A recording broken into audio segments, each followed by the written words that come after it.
How's it going, guys? It's Mr. Lone Wolf, and today I've just got a bit more of a chilled mission. I'm going to go and do, it's called the Floating Charge House, I believe. And yeah, it's going back along kind of up to the top corner. There's that river again that you got to work your way through. And yeah, the mission is some porta cabins in the middle of the water floating around. You've got to go and recover that, take it back to, like, on this icy bit, which some of it is breakable ice, so you have to kind of squeeze your way around the side. Yeah, as far as the missions go in this game, it's not too bad, to be honest. Again, I was taking Bruce out. I did this the other day, but I quite enjoyed the mission, to be honest. And I've been doing a few missions tonight. I did the one where you got to go and scout all the bunkers on the map, which was not too bad, but I ended up messing around, kind of just using all sorts of different things, but not really paying attention properly, so it wasn't really. It would either be an incredibly long video or heavily edited, and you'd just see patches of me driving through random sections of the map. So yeah, I didn't really do that one too well. But another reason why I like this is, again, as I've said, Bruce is just a good vehicle to use on this game generally. Like, it's done even better than I thought it would on Imandra, considering the amount of rough terrain and all the rocks and stuff in the way. Also, I've taken the big crane off Bruce this time. I put the little crane on, what I had done before, which I had the footage of it, but I got this thing to the charge house, the floating charge house, and then hit recover, and I don't even know why. I don't even think it was an accident that time. I think I was just, like, in a bit of a daydream and hit recover, and I was like, oh yeah, shit, I was supposed to move the charge house. So I ended up driving back again, and this time, though, I'm just towing the loaf behind me. So he tips over, gets out of the way, but when we're off, he's ready to go again. He's a goddamn professional. Yeah, like I say, the first time I went, I had the loaf wedged between, like, the crane and the cab of Bruce, and it fits on there nicely. It's if you've got the time and if you want to, I suppose it's sort of worth doing. But at this speed anyway, just towing the loaf, it makes no odds really. I know it's using my winch up at the minute, but I don't know. Like, as I said, I could just stick the loaf on the back, but yeah, it's no problem just towing him along. This section again, it's this long straight kind of icy boggy section. It's not the worst thing to get through. There's certainly trees all dotted along, so it's not too bad, but it does, yeah, it does clog you up like this a bit. And I think the worst thing stopping Bruce at the minute is its chin. Once you sink deep enough into the terrain. See though, look at the goddamn horse of a vehicle sneaking up behind, gives me a little nudge, and we're off. That's why you get yourself a loaf. Yeah, once I managed to get the bumper kind of back up on top of the terrain, I get through a lot easier. But it just shows you, again, as I've said, the loaf, the pulling power, pushing power, towing power, whatever, horsepower, is, yeah, pretty decent with the old loaf. So I cut ahead a little bit. To be honest, it did a glitch anyway, so I just kind of tidied it up instead of me just wheel spinning them in there for 20 seconds. Yeah, like I said, once I got the chin out, we're going along alright again. This is where I kind of found the difference between this and Dan. It's like I said, there's a lot of truck sticking out. Like 2/3 of the front of Dan is just supported by one axle. So when I was driving through here, for example, like that one axle just absolutely sinks immediately to like as low as it can go, and then you start scuffing the chin a bit. And yeah, this terrain is a bit boggy, but at least because this thing's got 10 wheels, it's got 2 lots of axles nearer the front, and they're a little bit spaced out at the front. It's yeah, it just, like, the word I was looking for yesterday was ground pressure. A few people messaged back saying a couple of different answers, and yeah, they're all generally correct. It was when I was talking about the back end of the Derry, which, from what people have been saying, like, other people are enjoying the Derry as well.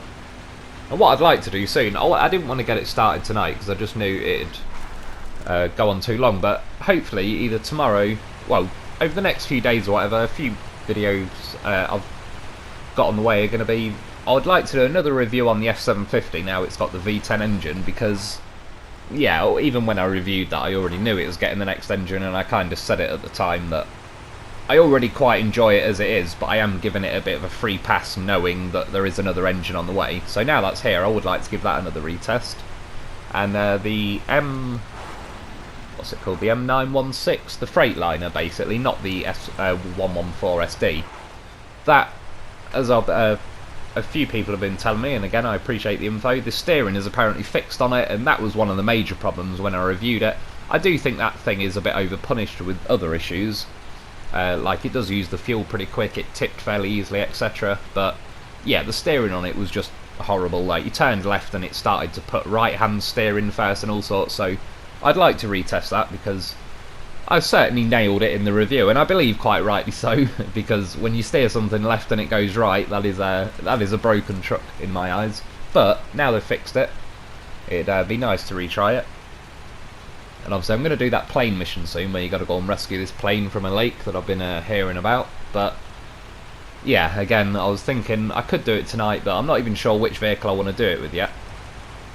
I was on an hour in, I'd like to do it with the P16, but I don't know how well that's going to go. And then some people have said they did it with a Derry, the one I tested yesterday, the 3194 or whatever it's called. And apparently they, it sounds like they have pretty good results. So, but then I'm also thinking if the Derry managed it, nothing against the Derry, but it is actually pretty nice now, the Derry. Like, it's not super truck or anything like that, and that's fair enough, but it's definitely usable now. It is worth grabbing and having another try of it, because now that axle was just ruining the whole characteristic of that truck. So now that's at least lifted up out the way somewhat. And yeah, like as people have said, they've been doing that aeroplane mission, so it can't be that bad if it's managed that, because I've heard a few horror stories from that mission. Which again is why I didn't get it started tonight. I sort of got on the game a bit late tonight, and if I had started that, I probably would still be on the mission now, let alone having to edit the whole thing anyway. So yeah, I just thought I'll go for a bit of a smaller video tonight. I've done a few longer videos, and then yeah, we'll get back to some reviews and some Imandra mission gameplay. This definitely seems to be like a main section of the map at the minute, for me at least anyway. This is where you have to deliver, or near here, some stuff to unlock the garage. Yeah, fix telegraph poles. I found the armoured cars around here, I had to grab them the other day. And then now, I mean, we're sending in the horse. I didn't need to at all, but I just felt like it. See, again, I'm certain that I already had this mission selected, and yet when I get here, it's gone again. The amount of times that seems to happen. I don't know if it's me or the game, but another thing I know, is this only me? You know, if you've got a bunch of vehicles together and you want to select another vehicle, the game's ability to always not select the vehicle that you'd like to choose is pretty impressive in its own inaccuracy. Like, if I've got 3 vehicles around, or say a Lo4f and a Bruce, and I've got a Hummer stuck in the cliff nearby, it will always, and I mean always, offer me the chance to have the Hummer. If I just click change vehicle, it's always the wrong vehicle, without fail. Yeah, like so though, sent in the Lo4f. I realised when I got here though, I only had the autonomous winch on this Lo4f, which is pretty good in case I tip.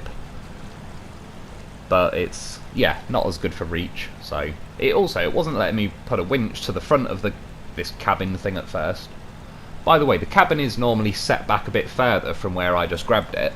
But as I drove through when I was doing the metal beams mission, or sorry, possibly the fixing the telegraph pole missions, because the thing starts in the water, it just started floating off down the stream, and eventually it hit those rocks where you sort of seen it wedged on at the minute where I grabbed it from. I mean, it was only a little bit further up the river, it's nothing special, but yeah, this thing does float, so, which like I said, I don't know where it'd fit in. Yeah, that's what she said, but I'd quite like a trailer like this porter cabin, but chop the roof off, have it as like a big bucket. Maybe doesn't have to be quite as like tall as that, but yeah, essentially have like a 2-slot cargo trailer on sleds, which if it floats as well, it'd be pretty cool.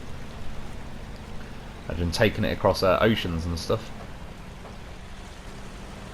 But yeah, like I said, I didn't need to do that. I'd already done this mission like earlier and drove the Bruce down there, and as I said, for some reason, just daydreaming, I hit recover. While I'm here, this is just to show you quickly, this is pretty easy to get the Lo4f on the back. Although these blue cranes at the minute are being a bit weak and iffy. Like a couple of months ago, I mean, there's video of it, I think, when I did the Swiss Army Dolphin. The crane used to just throw this thing on there, no problem. Not to say that the crane was ridiculously powerful or anything, it's just, it was, yeah, about where it should be. But once you put the Lo4f on like that, the best thing to do is just, yeah, hold it like a rugby ball, basically. Put the crane arm over it like that, and that now it just can't go anywhere. Even if I rolled down a hill sideways, it'd probably stay on.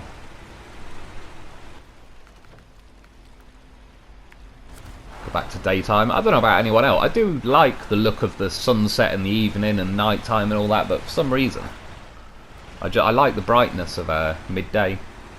There's a few maps where they don't really get that bright on midday, and I don't know. I just quite like the brightness and the vibrant colours on this game at the minute. I think with playing a lot of MudRunner back in the day, it was quite a bland greyish colour palette on that game, and I get the thing they were going for, but yeah, it was a little bit similar with Call of Duty. If anyone remembers Call of Duty Ghosts back in the day, a lot of people didn't like that because that was a bit greyish maps and quite bland and washed out, versus you see maps nowadays, or even on the DLC, I think on Ghost they end up adding like favela and a lot of, that was like the Mexican Day of the Dead celebration one with loads of like mad colours and crazy painted houses and all sorts. Yeah, it just sort of like, I like quite vibrant games really. But basically there, did you see when I originally got stuck when I had the Lo4f like a rugby ball? I apologise, basically I forgot to save the footage. I didn't even realise that I hadn't saved it at this point, so I ended up missing out a bit where what I did then when I got stuck with the with Bruce is I undid my crane arm around Lo4f, sent the Lo4f out, and I just winched myself out of the rocks that I was stuck in, and then that was it and carried on. But like I said, because I ended up doing something a little bit later and got distracted, I forgot to save the footage, so I just kind of came back tonight and recreated that little bit that I needed, where that was all I did. I pulled the Lo4f out, yeah, got the Lo4f off Bruce, pulled Bruce out like it was nothing, it got him out in seconds, and then I reattached this cabin and I was off. So once you get up here though, you got to get over like to the other side of this ice. You're best off doing a U-turn here because that ice is breakable and it's a bit trollish. And this time, because I'm recreating it, I'm going nice and wide around the edge. What I did last time was I tried to cut along the edge where you can see the Lo4f driving now, and as I steered hard right, the ice broke on like the left hand side of my truck, and yeah, Bruce rolled, and I was stuck in there pretty goddamn well as well, because I've got the small crane on, and I believe the arm of that kept like glitching into the ice, as well as one of the side legs of the crane was like hooked under the ice. It was a bit of a pain in the arse getting the thing out of there with a Lo4f. I mean, he's still got 100% record because he's goddamn professional. Yeah, after a while of messing around, I was like, do you know what? I want to get this mission finished and then done. So I just quickly nipped that there with a goddamn horse. Made me money. Job done. Lo4f approved.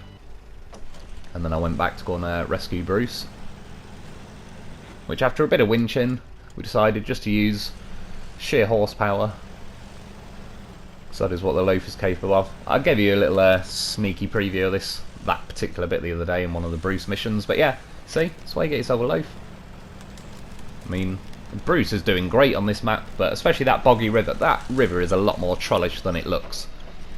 You get some trucks stuck in there that you sort of like, really? But yeah, that river is no joke. And the Lo4f, so far the Lo4f has pulled Bruce out of that river, Dan out the river, the Tiger out the river, the Voron AE out the river, and itself out the river. I think it's the only thing yet I haven't got stuck in the river. It's goddamn professional. And then yeah, you see, we tipped Bruce over, and I was kind of done then, I suppose, just dragging Bruce out. For some reason the engine didn't start until right near the end, that's why it was taking me a little bit longer to drag him back out of the ice. But yeah, like I say, that's about it for today really. I just wanted a bit more of a shorter, chilled video. Yeah, I've been messing around with a few things tonight and kind of planning on and ahhing what I'm going to be doing over the next few days. But yeah, that's about it for today. Get yourself a Bruce because it's pretty damn good. Get yourself a Lo4f because it's a goddamn horse of a vehicle. And yeah, I hope you've enjoyed. Thanks for watching, and I'll be back soon. Lo4f approved.